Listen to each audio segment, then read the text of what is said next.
नमस्कार साथियों, मैं देवेश शुक्ला आप सभी साथियों का एक बार फिर से स्वागत करता हूँ आपके अपने यूट्यूब चैनल एग्ज़ाम घर पर। यहाँ पर कि हम उत्तर प्रदेश की फाउंडेशन क्लास को और उस क्रम में हमारी आज जो है 5वीं क्लास है। उसको शुरू करने से पहले सभी लोग चैनल को सब्सक्राइब करेंगे। जो भी साथी आपके आपके जानने में कोई ऐसा है जो कि जैसे आपका यूपीएजीटीए हो गया, यूपी ट्रिपल एससी का कोई भी एग्ज़ाम, इवन ये कहें कि उत्तर प्रदेश राज्य से संबंधित कोई भी वनडे एग्ज़ाम है, उन सभी लोगों के लिए ये जो उत्तर प्रदेश फाउंडेशन क्लास है, ये बहुत ही महत्वपूर्ण, चाहे वो आपका हाई कोर्ट का आरओ एआरओ एग्ज़ाम हो, फिर सचिवालय वाला आरओ एआरओ एग्ज़ाम हो, यूपीपी का री एग्ज़ाम हो, जो और भी एग्ज़ाम है जैसे पीईटी हो गया, लेखपाल हो गया, बीडीओ हो गया, इन सारे एग्ज़ाम्स के लिए जिसमें कि आपका उत्तर प्रदेश विशेष से प्रश्न आते हैं, उन एग्ज़ाम्स के लिए ये क्लास बहुत ही महत्वपूर्ण होने वाली है। हम ऐसी उम्मीद करते हैं कि इन क्लासेस से बाहर एग्ज़ामिनर आपसे नहीं पूछे।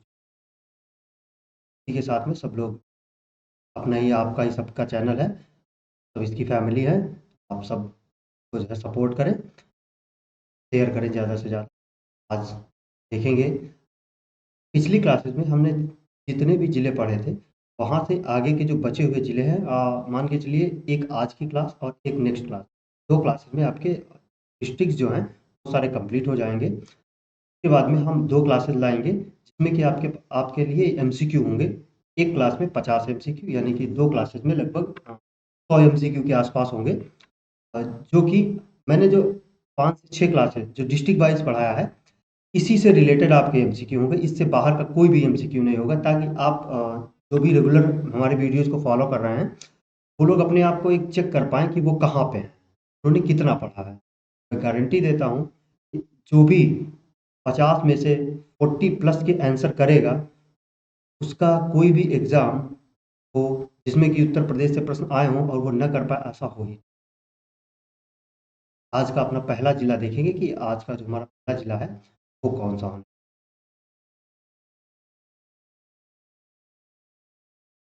हमारा आज का पहला ज़िला है गोंडा। कौन-सा है? हमारा आज का पहला ज़िला है गोंडा। गोंडा के बारे में देखेंगे। जो गोंडा है, गोंडा में क्या है? पार्वती, अर्गा, पक्षी विहार। कौन-सा पक्षी विहार? पार्वती, अर्गा, पक्षी विहार। तो पार्वती, अर्गा, पक्षी विहार आपका कहाँ है? पार्वती, अर्गा, पक्षी विहार आपका है गोंडा ज़िले में। यहाँ का जो एक ज़िला एक उत्पाद है वो क्या है? दालें। क्या है? दालें। जो दालें हैं वो हमारा क्या है? ओडीओपी है कहाँ का? गोंडा का। अगला पॉइंट है अगला पॉइंट है काकोरी ट्रेन एक्शन से संबंधित प्रमुख क्रांतिकारी राजेंद्र नाथ लाहिड़ी को यहाँ फांसी दी गई थी। अगर आपसे पूछे जो काकोरी ट्रेन एक्शन था उससे संबंधित जो हमारे क्रांतिकारी थे कौन? राजेंद्र नाथ लाहिड़ी, जिन्हें हम राजेंद्र लाहिड़ी भी कहते हैं नॉर्मल।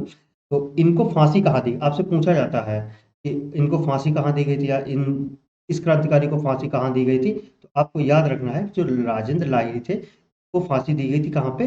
गोंडा में ही इनको फांसी दी गई। ये भी आपके लिए महत्वपूर्ण हो जाता है। जो राजेंद्र लाहिड़ी जी थे, इनको फांसी कहाँ दी गई थी आपके?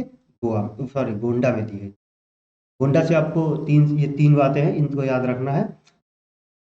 अगले जिले की तरफ बढ़ेंगे। अगला जिला है हमारा बहराइच। क्या? अगला जिला हमारा है बहराइच। बहराइच में देखिए, ये भी बहुत महत्वपूर्ण जिला है। बहराइच में आपका सैयद सालार मसूद गाजी की दरगाह है। क्या है? सैयद सालार मसूद गाजी की क्या है? दरगाह है। यहाँ पे कहाँ पे है? बहराइच में। राजा सुहेल देव मंदिर। राजा सुहेल देव मंदिर आपका कहाँ है? बहराइच में।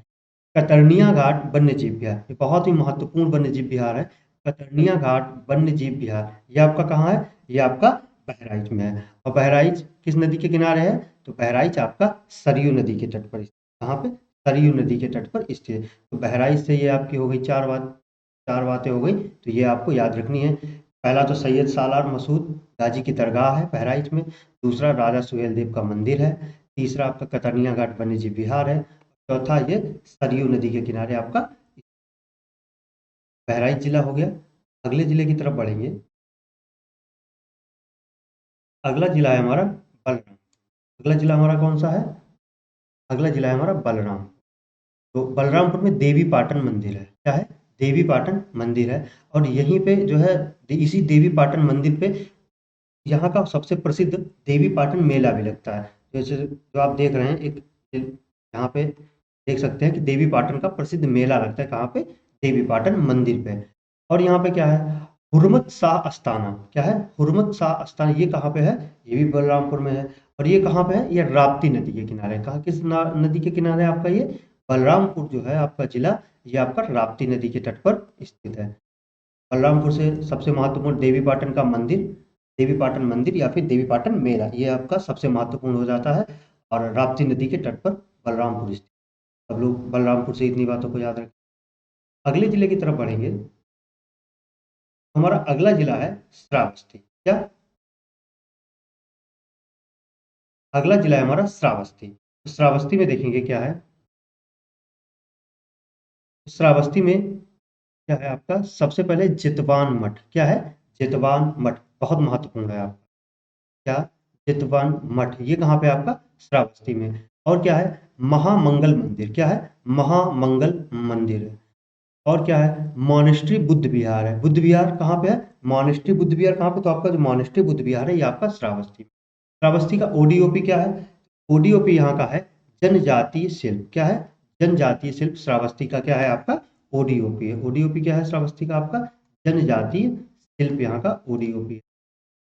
अगला है पॉइंट कि जनगणना 2011 के अनुसार श्रावस्ती जिले की महिला साक्षरता दर उत्तर प्रदेश में सबसे कम है। अगर आपसे प्रश्न पूछ ले वो उत्तर प्रदेश का वो कौन सा जिला है जहां पर की महिला साक्षरता दर सबसे कम है, तो वो क्या कौन सा है आपका जिला? वो जिला है आपका श्रावस्ती। अभी मैंने आपको बताया था कि उत्तर प्रदेश का वो कौन सा जिला है जहाँ की जनसंख्या में जो महिला की जो साक्षरता दर है वो सर्वाधिक है। तो आप बताइए सर्वाधिक कहाँ? न्यूनतम ये हम आपको पढ़ा चुके हैं पिछले में। आप बताएंगे कि सर्वाधिक कहाँ की?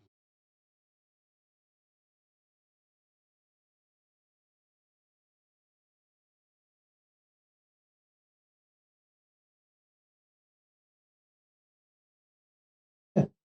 अगला प्रश्न है हमारा, अगला पॉइंट है, बुद्ध ने अपना सर्वाधिक समय और उपदेश श्रावस्ती में। तो जो महात्मा बुद्ध थे उन्होंने अपना सबसे ज्यादा जो समय था वो श्रावस्ती में बिताया।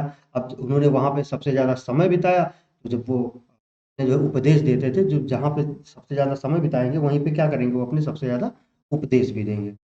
ये लाइन भी याद रखनी है। आपसे प्रश्न पूछ लेता है कि महात्मा बुद्ध ने अपने सबसे ज़्यादा समय कहाँ पर बिताया, तो आपका जवाब हो जाएगा श्रावस्ती। या फिर पूछ लेता है महात्मा बुद्ध ने सबसे ज़्यादा उपदेश किस स्थान पर दिए, तो आपका क्या हो जाएगा जवाब? श्रावस्ती।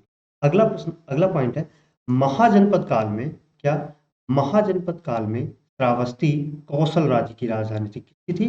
कौशल राज्य की राजधानी कौन थी? श्रावस्ती। तो आपसे पूछ लेता है कि जो श्रावस्ती थी वो महाजनपद काल में किस राज्य की राजधानी थी? या फिर ऐसे पूछ लेता है कि महाजनपद काल में कोसल राज्य की राजधानी क्या थी, तो क्या था? श्रावस्ती। अगला पॉइंट है, बुद्ध ने अपना सर्वाधिक वर्षा काल श्रावस्ती में बिताए थे। क्या? श्रावस्ती में बिताए थे। वही बात हो गई कि जब सबसे समय बिताया तो वहां पे वर्षा काल भी बिताया, वहीं पे सबसे ज्यादा उपदेश भी दिए। अगला पॉइंट है, आजीवक संप्रदाय के प्रवर्तक मक्खली गोशाल का जन्म श्रावस्ती के समीप श्रावण गांव है। क्या है? श्रावण। श्रावण में हुआ था। जो आजीवक संप्रदाय आपको पता है कि जो बुद्ध धर्म था वो आगे चल करके जो है अलग अलग संप्रदायों में टूट गया, तो उसी में से एक था आजीवक संप्रदाय। आजीवक संप्रदाय के जो प्रवर्तक थे मक्खली गोशाल, मक्खली पुत्र गोशाल इनका नाम था। इनका जो जन्म था वो भी श्रावस्ती में ही हुआ था, और श्रावस्ती के आसपास ही श्रावण गांव था, वहां पे इनका जन्म हुआ था। तो ये भी आपको याद रखना, क्योंकि आप श्रावस्ती के बारे में पढ़ रहे हैं तो श्रावस्ती के जो भी ऐसे इतिहास में पुराने समय में जिन लोगों ने जन्म लिया, जो महान हुए हैं, तो उनसे भी आपको याद रखना। अगला जिला देखेंगे। और अगला जिला आपको दिख रहा होगा पीछे की तरफ, तो अगला जिला हमारा होने वाला है गोरखपुर। कौन सा? गोरखपुर। तो गोरखपुर में देखेंगे क्या क्या है। पहले तो गोरखपुर में क्या है सबको पता होगा। गोरखपुर में क्या? गोरखनाथ मंदिर। क्या है? गोरखनाथ मंदिर। विनोद वन भी है। रामगढ़ ताल नौका विहार, ये कहाँ पे है आपका? गोरखपुर में। ये बहुत महत्वपूर्ण है। गीता वाटिका है। हस्तशिल्प यहाँ का क्या है? हथकरघा, और टेराकोटा। क्या? टेराकोटा। टेराकोटा का जो जीआई टैग है ये भी किसके पास है? गोरखपुर के पास है। जीआई टैग इसका टेराकोटा। टेराकोटा। टेराकोटा का जीआई टैग है, ये भी आपका गोरखपुर जिले के पास में है। और जो गोरखपुर जिले का ओडीओपी भी क्या है आपका? तो गोरखपुर जिले का आपका ओडीओपी भी क्या है? टेराकोटा ही है। अगला पॉइंट है, नाथ संप्रदाय के पर प्रसिद्ध संत बाबा गोरखनाथ के नाम पर नामकरण हुआ गोरखपुर का। गोरखपुर जो नाम पड़ा, ये एक पूछ लेता है कि नाथ संप्रदाय, आपसे मान लीजिए पूछ ले कि जो योगी आदित्यनाथ हमारे वर्तमान में मुख्यमंत्री हैं उत्तर प्रदेश के, वो किस संप्रदाय से जुड़े हैं। तो जो गोरख धाम है, गोरखनाथ मंदिर है, वो किस आपके संप्रदाय से? तो नाथ संप्रदाय से। तो याद रखना है किस संप्रदाय से है? तो नाथ संप्रदाय से। तो जो नाथ संप्रदाय के थे बाबा गोरखनाथ, उन्हीं के नाम पे इस जिले का नामकरण किया गया था।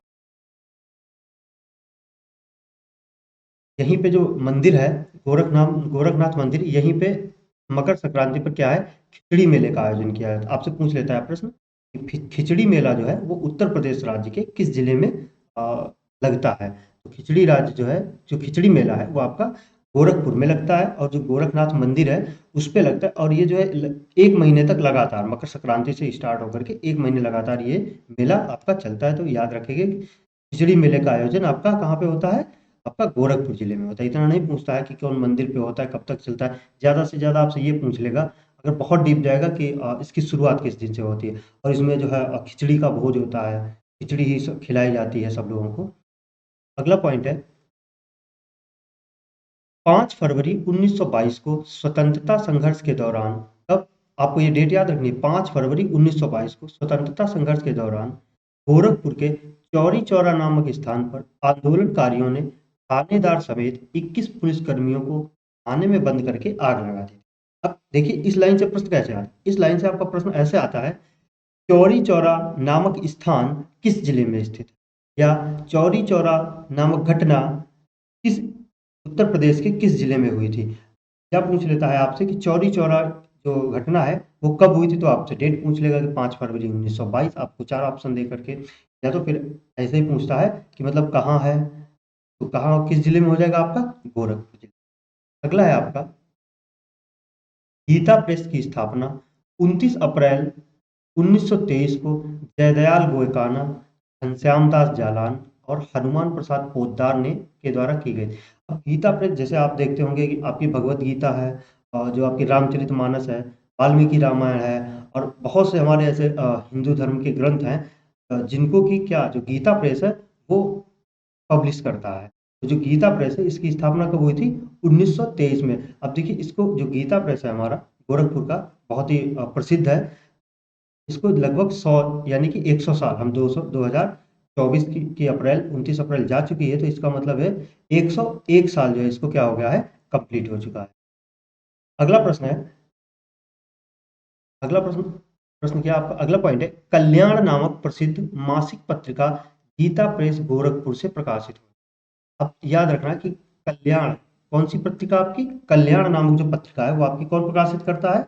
गीता प्रेस गोरखपुर। और ये मासिक है, साप्ताहिक है, कैसी है? तो ये आपकी मासिक पत्रिका है जिसे गीता प्रेस गोरखपुर प्रकाशित करता है। अगला पॉइंट है, स्वाधीनता संघर्ष के समय गोरखपुर से स्वदेश नामक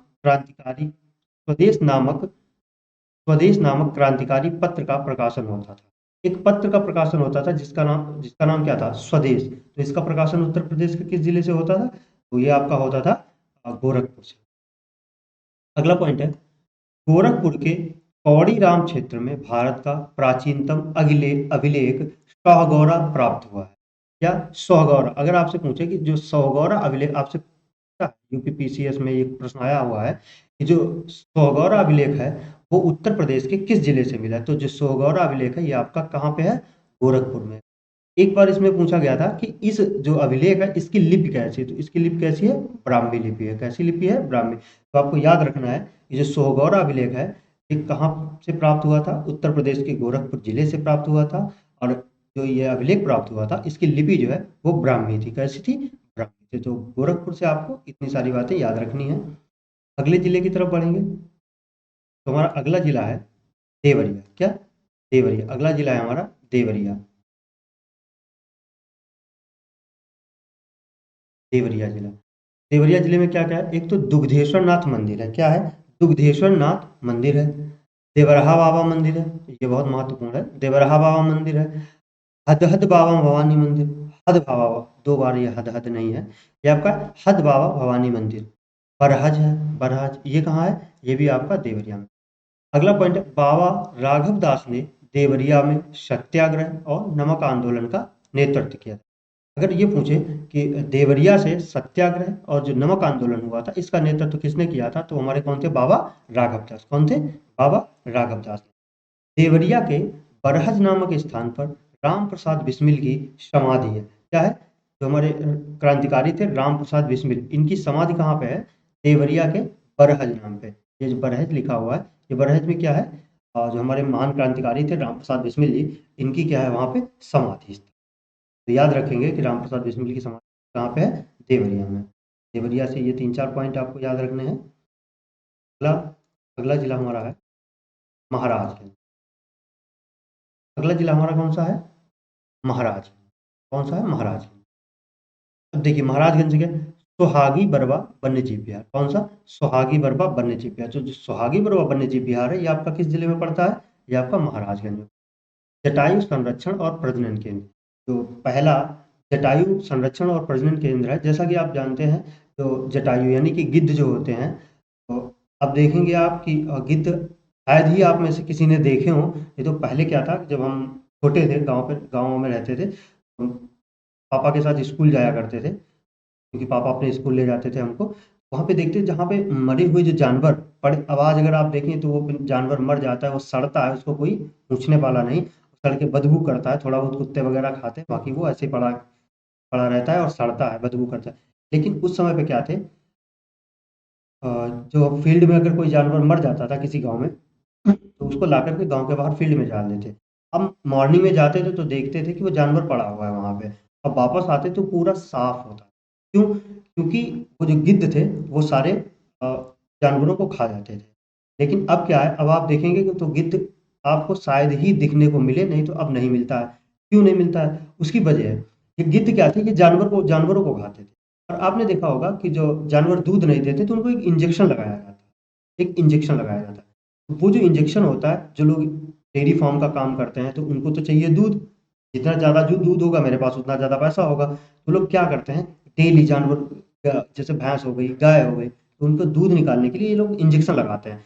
वो इंजेक्शन जब जानवर मरता है तो उसके कुछ ना कुछ अंश तो अंदर रह ही जाता है उसके। तो वो जो दवा लगाई जाती थी डॉक्टरों के, मतलब इन लोगों के द्वारा जानवर को, तो गिद्ध उसके मांस को खाते थे।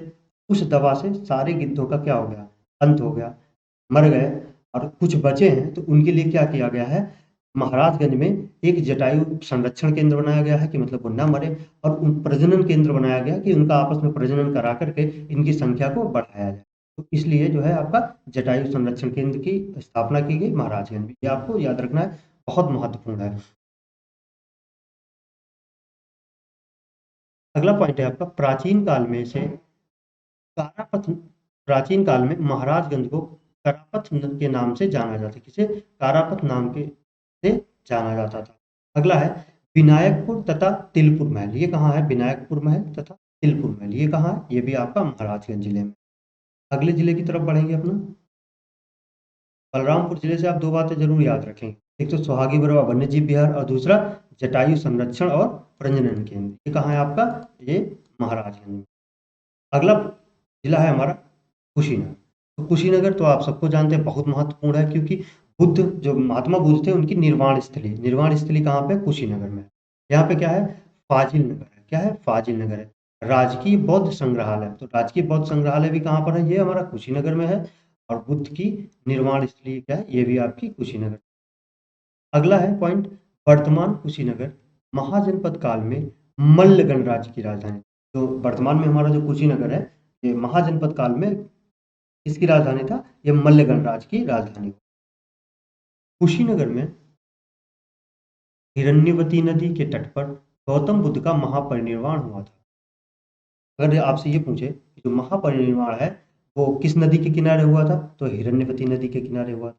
महात्मा बुद्ध का महापरिनिर्वाण किस जिले में हुआ था या किस शहर में, तो आपका क्या हो जाएगा, कुशीनगर हो जाएगा। किस नदी के किनारे, हिरण्यवती नदी के तट पर महात्मा बुद्ध का क्या हुआ था, महापरिनिर्वाण हुआ था। अगला है हूणों के आक्रमण के साथ, हूणों के आक्रमण के साथ साथ नहीं लिखा, ये साक्ष्य लिखा, साक्ष्य। हूणों के आक्रमण के, हूणों के, जब हूणों ने आक्रमण किया था देश पे, तो हूणों के आक्रमण के जो साक्ष्य हैं वो आपके मिलते हैं कुशीनगर जिले से। कहाँ से मिलते हैं आपके, कुशीनगर जिले। कुशीनगर जिले से इतनी चीजें याद रखेंगे। आगे बढ़ेंगे, हमारा अगला जिला है वाराणसी। क्या है, वाराणसी। वाराणसी में क्या है, वाराणसी में आप देखेंगे गंगा के 84 घाट, 84 घाट, 80 घाट, मणिकर्णिका घाट, काशी विश्वनाथ मंदिर। ये भाजपा सरकार ने, मोदी जी ने यहाँ पे क्या बनवाया है, काशी विश्वनाथ कॉरिडोर बनवाया है। मार्कंडेय महादेव, तुलसी मानस मंदिर और रामनगर किला, ये सब कहाँ पे है आपका, वाराणसी में। रामनगर किला ये भी कहाँ पे है आपका, वाराणसी में। अब यहाँ पे क्या है, डीजल रेल इंजन कारखाना है। कहाँ पे, वाराणसी में। जो हमारे जो ट्रेन चलती हैं इनका जो रेल इंजन है, अब तो मोस्टली जो रेल के इंजन है वो हमारे इलेक्ट्रिक हो रखे हैं, लेकिन फिर भी जो डीजल इंजन कारखाना है हमारा वो कहाँ पे है, वाराणसी में। और रायबरेली में मैंने आपको क्या बताया था, ये आप अपने आप से याद रखेंगे, क्योंकि जब एमसीक्यू लाएंगे हम तो इस चीज़ को पूछेंगे। अब वहाँ पे एक और क्या है, भेल है, मतलब भारत हैवी इलेक्ट्रॉनिक्स लिमिटेड। ये कहाँ पे, ये भी है वाराणसी में। वाराणसी कहाँ पे है, गंगा नदी के तट पर है। किस नदी के तट पर है वाराणसी आपका, गंगा नदी के तट। वाराणसी का उद्गम वरुणा और असी नदी से हुआ। जो वाराणसी जो है उसका जो उद्गम है वो कहाँ से, वरुणा और असी नदी के बीच से हुआ है। महात्मा बुद्ध ने अपना प्रथम उपदेश वाराणसी के निकट सारनाथ में दिया था। कब दिया था, सारनाथ में दिया था। ये भी बहुत महत्वपूर्ण है कि महात्मा बुद्ध ने अपना पहला उपदेश कहाँ दिया था, तो कहाँ दिया था आपका, और इसको कहा क्या गया था, धर्म चक्र प्रवर्तन। क्या कहा गया था, धर्म चक्र प्रवर्तन। जैसे आपका जो महात्मा बुद्ध की मृत्यु हुई तो उसे क्या गया, कहा गया महापरिनिर्वाण। चीनी यात्री वेन शांग ने अपनी पुस्तक सीयू की में वाराणसी को सांस्कृतिक गतिविधियों का केंद्र बताया। अब देखिए यहाँ पे आप वेन लिख लीजिए, वेन, यानी कि वेन शांग। अब आपसे प्रश्न कैसे पूछा कि वेन सांग किस देश का यात्री था। सबसे पहला, वेन शांग किस देश का यात्री था, तो आपको याद रखना है कि वेन शांग जो था वो चीनी यात्री था। अब दूसरा क्वेश्चन कि वेन शांग की पुस्तक कौन सी है, आपको बताना है सी यू की। क्या, सी यू की। तीसरा प्रश्न जो आपका पीसीएस लेवल का, वो प्रश्न ये है, किस देश के यात्री ने, ऐसे पूछ सकता है आपसे, किस देश के यात्री ने अपनी पुस्तक, अपनी किस पुस्तक में, या उस पुस्तक का नाम बताइए जिसमें एक चीनी यात्री ने वाराणसी को सांस्कृतिक गतिविधियों का केंद्र बताया था। आपको क्या लगाना है, पुस्तक कौन सी है आपकी, सी यू की। देखिए प्रश्न वही है, सिर्फ आपको क्या किया है कि आपकी लैंग्वेज को तोड़ मरोड़ के आपको पेश किया और आप क्या हो गए, कंफ्यूज हो गए। एक ही लाइन याद रखो, चीनी यात्री वेन शांग ने अपनी पुस्तक जो सीयू की है उसमें वाराणसी को क्या बताया, सांस्कृतिक गतिविधियों का केंद्र बताया है। बनारस हिंदी विश्वविद्यालय ये कहाँ, ये भी आपका वाराणसी। अगला जिला, अगला जिला है हमारा गाजीपुर। क्या है, गाजीपुर। तो गाजीपुर में क्या है, कार्नवालिस का मकबरा है। क्या है, कार्नवालिस का मकबरा है। कहाँ पे, गाजीपुर में। स्कंदगुप्त का भीतरी स्तंभ अभिलेख भी, ये भी कहाँ पे, गाजीपुर में। और ये दोनों ही बहुत आपके इंपॉर्टेंट है। क्या है, ये बहुत इंपॉर्टेंट है कि कार्नवालिस का मकबरा कहाँ पे है और स्कंदगुप्त का भीतरी स्तंभ अभिलेख भी कहाँ पे है। यहाँ पे क्या है, जलालाबाद किला है। अब कंफ्यूज नहीं होना कि जलालाबाद का किला है तो ये जलालाबाद में होगा, नहीं। जो जलालाबाद किला है ये हमारा कहाँ पे है, गाजीपुर में। ये गाजीपुर हमारा जो है गंगा नदी के तट पर बसा हुआ। किस नदी के तट पर बसा हुआ है, गंगा नदी के तट पर बसा हुआ है। और गंगा जो गाजीपुर है गुलाब जल के उत्पादन के लिए प्रसिद्ध है। इसके लिए प्रसिद्ध है आपका, गुलाब जल के उत्पादन के लिए। अब जो गोमती नदी है और जो गंगा नदी है, तो जो गोमती नदी गंगा नदी में मिलती है तो कहाँ पे मिलती है, ये भी आपकी गाजीपुर में मिलती है। कहाँ पे मिलती है, गाजीपुर में। गोमती नदी गंगा नदी से कहाँ मिलती है, गाजीपुर में मिलती है। प्राचीन काल में इसे छोटी काशी के नाम से भी जाना जाता है। क्या कहते थे इसे? छोटी काशी कहते। किसको? जो गाजीपुर है, इसे हम क्या कहा करते थे? छोटी काशी कहते थे। किसको? गाजीपुर जिले को। अंग्रेजों द्वारा विश्व के सबसे बड़े अफीम कारखाने की स्थापना 1820 में की गई। कहाँ पे? गाजीपुर में। बहुत इंपॉर्टेंट है कि जो पहला अफीम कारखाना है वो उसकी स्थापना कब की गई? 1820 में की। किसके द्वारा हुई? तो 1820 में आप सबको पता है कि हमारे ऊपर क्या था? ब्रिटिश शासन था, क्योंकि 1947 में हम आज़ाद हुए हैं और 1820 की बात है, तो 1820 में हमारे ऊपर ब्रिटिश शासन था। तो उस समय पे विश्व के सबसे बड़े अफीम कारखाने की स्थापना की गई थी। गाजीपुर से बहुत ही महत्वपूर्ण है, इन्हें आप याद रखेंगे। अगला है आपका जौनपुर। क्या है? जौनपुर। जौनपुर में आपका क्या है? एक तो आपका जौनपुर में शाही किला है, शाही पुल है, अटाला मस्जिद है और लाल दरवाजा। सबसे महत्वपूर्ण है आपकी अटाला मस्जिद। क्या? अटाला मस्जिद। अटाला मस्जिद कहाँ पे है आपका? जौनपुर में है। लाल दरवाजा ये भी जौनपुर में है। शाही पुल ये भी जौनपुर में है। शाही किला ये भी जौनपुर। अगला है जौनपुर की स्थापना फिरोज शाह तुगलक ने अपने चचेरे भाई जौना खां की स्मृति में करवाई थी। जौना खां की स्मृति में करवाई थी। जौना खां की स्मृति में करवाई थी। ठीक है, तो जौनपुर की स्थापना फिरोज शाह तुगलक ने, FST इसे कह सकते हैं, F for Firoz, S for Shah, T for Tughlaq. इतना बड़ा नाम याद रखें। जैसे MBT क्या बोलते हैं? MBT यानी कि मोहम्मद बिन तुगलक। FST फिरोज शाह तुगलक। फिरोज शाह तुगलक के चचेरे भाई थे जौना खां, उनकी याद में इन्होंने जौनपुर की स्थापना की थी। जौनपुर किस नदी के तट पर है? तो जौनपुर जो है आपका गोमती नदी के तट। किस नदी के तट पर है? गोमती नदी के तट पर आपका जौनपुर, जौनपुर जिला। अटाला मस्जिद का निर्माण फिरोज शाह तुगलक द्वारा 1393 ईस्वी में आरंभ किया गया था। अब अगर पूछे जो अटाला मस्जिद इतनी महत्वपूर्ण है, इसके जो निर्माण किसने स्टार्ट कराया था? जो अटाला मस्जिद है, इसका निर्माण जो है फिर से आपका FST द्वारा कराया गया था 1393 ईस्वी में, लेकिन इसको पूर्ण कराया गया कब? 1408 ईस्वी में इब्राहिम शाह। इसके द्वारा? इब्राहिम शाह के द्वारा अटाला मस्जिद का निर्माण कार्य पूरा कराया गया। और निर्माण कार्य शुरू कर किसने कराया था? तो आपका जवाब हो जाएगा फिरोज शाह तुगलक। यानी कि जो अटाला मस्जिद है, आपको याद रखना है, अटाला मस्जिद का निर्माण शुरू कराया था आपका फिरोज शाह तुगलक ने, और इसका पूर्ण कराया था आपका इब्राहिम शाह। अगला जिला, अगला जिला है आपका चंदौली। क्या? चंदौली। गांव का नाम भी कुछ इसी से मिलता जुलता है, लेकिन वो ऐसा है नहीं कि वो चंदौली हमारे गांव का नाम जो है इसी से मिलता जुलता। चंदौली में क्या है आपका? चंदौली में आपके हैं नौगढ़ के जंगल। क्या है? नौगढ़ के जंगल। चंद्रप्रभा वन्य जीव अभयारण्य। चंद्रप्रभा वन्य जीव अभयारण्य कहाँ पे? ये भी आपका चंदौली में है। अब चंदौली को क्या कहते हैं? चावल का कटोरा भी कहते हैं। चंदौली जो है, चंदौली को हम चावल का कटोरा भी कहते हैं, क्योंकि चंदौली में धान की उपज सबसे अधिक होती है। कर्मनाशा नदी चंदौली को बिहार राज्य से विभाजित करती है। यानी कि जो बिहार और चंदौली जिले की, उत्तर प्रदेश का चंदौली जिला और बिहार राज्य की जो सीमा है वो क्या बनाती है? आपकी कर्मनाशा नदी। कौन सी? कर्मनाशा नदी। चंदौली से इतनी बातें याद रखेंगे। अगले जिले की तरफ बढ़ेंगे। हमारा अगला जिला है प्रयागराज। क्या? प्रयागराज। प्रयागराज से देखेंगे क्या क्या है। प्रयागराज में है खुसरो बाग। कौन सा बाग? खुसरो बाग।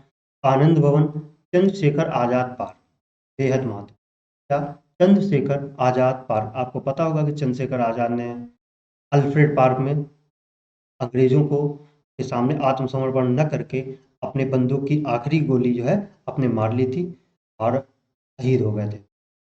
हमारे देश में ऐसे-ऐसे क्रांतिकारी हुए हैं, जिनकी वजह से आज हम यहाँ पे हैं, नहीं तो शायद हो सकता है कि हम 1947 में आज़ाद न हुए होते अगर हमारे ऐसे महान क्रांतिकारियों ने अपनी जीवन का बलिदान न किया होता, हो सकता है हम आज भी अंग्रेज़ों के गुलाम ही होते।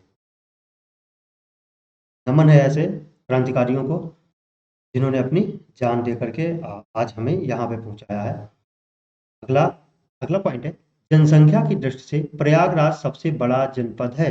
यानी कि उत्तर प्रदेश पूरे भारत राज्य में सबसे ज़्यादा जनसंख्या रखता है, लेकिन क्या है? उत्तर प्रदेश का प्रयागराज जो जिला है, वो उत्तर प्रदेश के 75 जिलों में क्या है? सबसे अधिक जनसंख्या रखता है। प्रयागराज संगम पर स्थित है। पे स्थित है संगम, और संगम किसका है? गंगा, यमुना,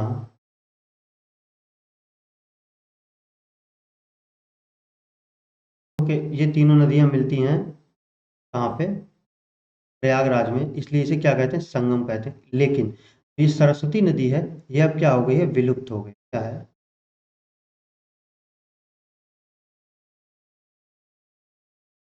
तो जो प्रयागराज में सरस्वती नदी क्या है? ये आपकी विलुप्त हो गई है। अब इस समय पे सिर्फ गंगा और यमुना नदियां हैं। अगला है, मुगल सम्राट अकबर ने 1574 ईस्वी में इसका नाम इलाहाबाद रखा। प्रयागराज का नाम अकबर ने क्या रखा था? इलाहाबाद रखा था। और हमारे योगी बाबा ने फिर से इसका नाम क्या कर दिया? प्रयागराज। अगला पॉइंट है, 1857 के प्रथम स्वाधीनता संग्राम में विद्रोहियों का नेतृत्व यहाँ से मौलवी लियाकत अली ने किया था। किसने किया था? मौलवी लियाकत अली ने। आपसे डायरेक्ट प्रश्न पूछता क्या, 1857 के स्वाधीनता संग्राम में प्रयागराज से नेतृत्व किसने किया था? तो आपको जवाब देना है मौलवी लियाकत अली ने। प्रयागराज में कुंभ मेला आयोजित किया जाता है। कौन सा मेला आयोजित किया जाता है? आपका कुंभ मेला आयोजित किया, और इसे क्या है? 2017 ईस्वी में क्या है? एक अमूर्त सांस्कृतिक विरासत के रूप में इसको क्या किया गया? घोषित किया। ये देखिए, आपका ये लास्ट पॉइंट यही है कि 2017 ईस्वी में कुंभ मेला को एक अमूर्त सांस्कृतिक विरासत के रूप में घोषित किया गया था। अब आपको पता होना चाहिए, जो कुंभ मेला है कितनी जगह पे इनका आयोजन होता है? 4 जगह पे होता है। 4 जगह पे आयोजन कितने साल में होता है आपका? हर 12 साल में होता है। लेकिन 6 साल में क्या लगता है? अर्धकुंभ। क्या होता है? अर्धकुंभ। अर्ध कुंभ का आयोजन होता है प्रत्येक 6 साल में। अगला जिला देखेंगे। अगला जिला है फतेहपुर। कौन सा? फतेहपुर। फतेहपुर से बहुत ज़्यादा कुछ है नहीं देखने को। गंगा और यमुना नदियों के तट पर स्थित है, यानी कि गंगा यमुना के बीच में स्थित है क्या? फतेहगढ़। और महाजनपद काल में यह वत्स महाजनपद का महत्वपूर्ण भाग। फतेहपुर से इतनी 2 लाइनें हैं कि महाजनपद काल में यह वत्स महाजनपद का महत्वपूर्ण भाग। अगला जिला, अगला जिला है हमारा प्रतापगढ़। क्या? प्रतापगढ़। अब प्रतापगढ़ से सबसे महत्वपूर्ण जो चीज़ है, इसका ओडीओपी क्या है? आंवला उत्पाद। आंवला उत्पाद। यहाँ युग्म समाधियाँ भी प्राप्त हुई हैं, यानी कि मेल प्लस फीमेल, यानी कि यहाँ पे जो समाधियाँ मिली हैं, इसमें मेल और फीमेल दोनों ही एक ही आपके समाधि में मिले हैं, खुदाई में। प्रतापगढ़ किस चीज़ के लिए फेमस है? तो प्रतापगढ़ आपका आंवले के लिए फेमस है। इसीलिए यहाँ का ओडीओपी जो एक जिला एक उत्पाद है, वो भी क्या है आपका? वो है आपका आंवला। ठीक है। अगला जिला देखेंगे। अगला जिला है हमारा कौशाम्बी। क्या है? कौशाम्बी। आज की क्लास का ये हमारा अंतिम जिला होगा, और बाकी बचे हुए जिले हम आपको अगली क्लास में पढ़ाएंगे, और अगली क्लास में संभवतः 75 जिले आपके हम कंप्लीट करवा। अगला जिला है हमारा कौशाम्बी। क्या? कौशाम्बी। महाराज उदयन के किले के अवशेष, महाराज उदयन के किले के अवशेष कहाँ मिले हैं? कौशाम्बी में हैं। दिगंबर जैन मंदिर कौशाम्बी में है। महाजनपद काल में कौशाम्बी वत्स राज्य की राजधानी थी। महाजनपद काल में कौशाम्बी था वो आपका वत्स राज्य की राजधानी। कौशाम्बी बौद्ध और जैन दोनों धर्म का केंद्र था। जो कौशाम्बी है वो आपका क्या? बौद्ध और जैन दोनों ही धर्मों का क्या है? केंद्र था। इसी के साथ में आज की क्लास को यहीं पर विराम देंगे। सभी का बहुत बहुत धन्यवाद। राधे राधे। और सभी को क्या करना है कि क्लास को शेयर करना है, और वीडियो को ज़्यादा से ज़्यादा शेयर करते रहना है। आपको क्या करना है? चैनल को सब्सक्राइब भी करना है। धन्यवाद।